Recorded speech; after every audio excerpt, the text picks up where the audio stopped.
बिटिसिनि टेट क्वालिफाइडफोरखौ जों साख्रि होनो थांबाय थानाय समावनो सी टेटफ्रा केस होनानै दोनबाय। दा टेटफोरा सोंनांगौ दे सी टेटफोरखौ जे मानो केस होनाय। सी टेटफ्रा केस होआबा साख्रिखौ जों दासिम होनो हासिगौमोन। जोंखौ मदद खालाम साख्रिखौ होनायाव, खिन्थु गाबोन दिनै बखिगोन गाबोन साख्रिखौबो लानो फैगोन। जोंथ' बिथांमोननिफ्राय घुस जायाखैना। मोनसे समाव जायफ्रा घुस जानानै गोबां दिनै 99नि साख्रिखौ होनो हायाखै बिथांमोनखौ जेबो बुंनो साना। बे भट बिनो फैयाखैबा गुबुन समावबो फैनांगौमोन। भटनि समाव मानो फैदों? भटनि समाव फैदों माने भटखौनो बिनो फैदों। दिनै बिथांनि राजखान्थि मोनसे संकट फैनायखाय खैफोद फैनायखाय बिथाङा दिनै गामि गामि बेरायदों। दा खख्लाबारि समस्तिनि जि बिसायख'थि बेवहाय जेबो बेबायदि गोब्राब थासारि गैया। बेवहाय मोनसे फर्मेलिटिसल' जे सिटआ खालि जानानै दङ एबा सिटआव सासे बिजाथि लाबोनांगौ, बेल' प्रसेस। बेखौ आबुं खालामनांगौ, लांदां जायगाखौ सुफुंनांगौ, बेल' मोनसे प्रसेस। बेनि बादै बेवहाय जेबो प्रसेस गैया।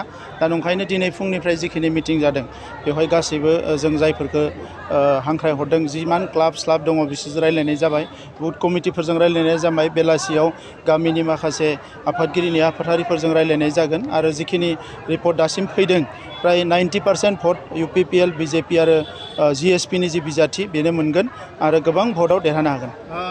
हाग्रामा महिलारिया खख्लाबारि समस्तियाव फैनानै बुंदों आं भट बिनो फैयाखै, रायजो राजाजों सावरायनो फैदों। बिथाङा बिदियैनो गोबां ओनसोलफ्राव लोगो हमबाय थादों। बेनि सायाव नोंथाङा माबाफोर बुंनो सानो? आं जेबो बुंनो साना। बे भट बिनो फैयाखैबा गुबुन समावबो फैनांगौमोन। भटनि समाव मानो फैदों? भटनि समाव फैदों माने भटखौनो बिनो फैदों। 25 बोसोर बिथाङा फैनो रोङाखै होनना बुंदों। 25 बोसोर फैनो रोङाखै बै समाव। मानोना 25 बोसोरनि 17 बोसोराव बिथाङा पावाराव थाबाय। पावाराव थानाय समाव रायजो राजाफोरनि खुनु दरकार जायाखैमोन। रायजो राजाफ्रा भट होनानै सरकार दाहोबाय। बिनि उनाव बिथांमोननि दैदेनगिरिफ्रा गावखौ लाफानानै लेफ्ट राइट रायजो राजाफोरनि फैनाय थाखा फैसाफोरखौ बिथांमोना जाख्ल'जोब्बाय। दा बिनि उनाव दिनै बिथांनि राजखान्थि मोनसे संकट फैनायखाय खैफोद फैनायखाय बिथाङा दिनै गामि गामि बेरायदों। दा रायजो राजाफोरजों दैदेनगिरिफ्रा अरायसम थानांगौ, रायजो राजाजों अरायसम सावरायनांगौ। बिथाङा जे 25 बोसोर उनावसो रायजो राजाखौ गोसोखांदों, बेनो मोनसे बिदिन्थि जे रायजो राजानि दुखु खैफोदनि फारसे जे बिथाङा जेबो साननो गोनां गैया। दिनै बिथाङा सरकार दानाय दायैनि खोथा बुंबाय थादों, नाथाय बारहुंखा बारलांबाय, गोबां न' बां बायलांबाय, बिथाङा बेवहाय जेबो बुङाखै। दैबानायाव बिथाङा जेबो बुङाखै। रायजो राजाफोरनि जेसेबां जेंना फैदों बे जेंनाफोरखौ लानानै बिथाङा जेबो सिन्ता गैया। खालि बिथांनिया सरकार बायदिसिना पावार बेफोरखौ लानानैसो बिथाङा गेलेबाय थायो आरो बेजों मोनसे समाजा मालाबाबो जौगानो हानाय नङा। गुवाहाटियाव बर'फोरनि न' सिफायनाय जाथायखौ लानानै गोबां सोद्रोमाफ्रा गोबां रायजो राजाफ्रा सोंखारिदों नोंथांमोननि सायाव। सोंखारिनायनिथ' जेबो बाथ्रा गैया। दा नोंथांमोना नुनो मोनबाय अलरेडि सरकारजों सावरायनाय जाबाय। बिथांमोना जाय जाय हा गैया हा होनायनि माखासे पलिसि लानाय जादों आरो राङारि अनसुंथाइ होनायनिबो पलिसि लानाय जादों। दा बेवहाय सोंखारिनायाथ' साफा सानै मानसिया सालाय बिजौआवनो थायो। खामानिखौथ' मावनांगोन।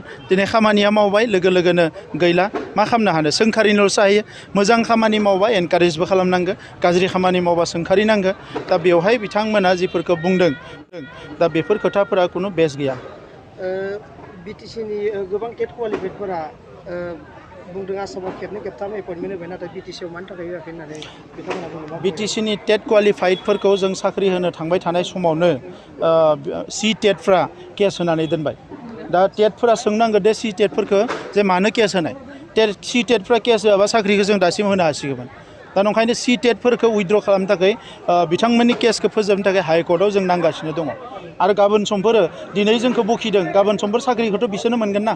दा बेवहाय बिथांमोना बखिनायनिख्रुइ जोंखौ मदद खालाम साख्रिखौ होनायाव, खिन्थु गाबोन दिनै बखिगोन गाबोन साख्रिखौबो लानो फैगोन। जोंथ' बिथांमोननिफ्राय घुस जायाखैना।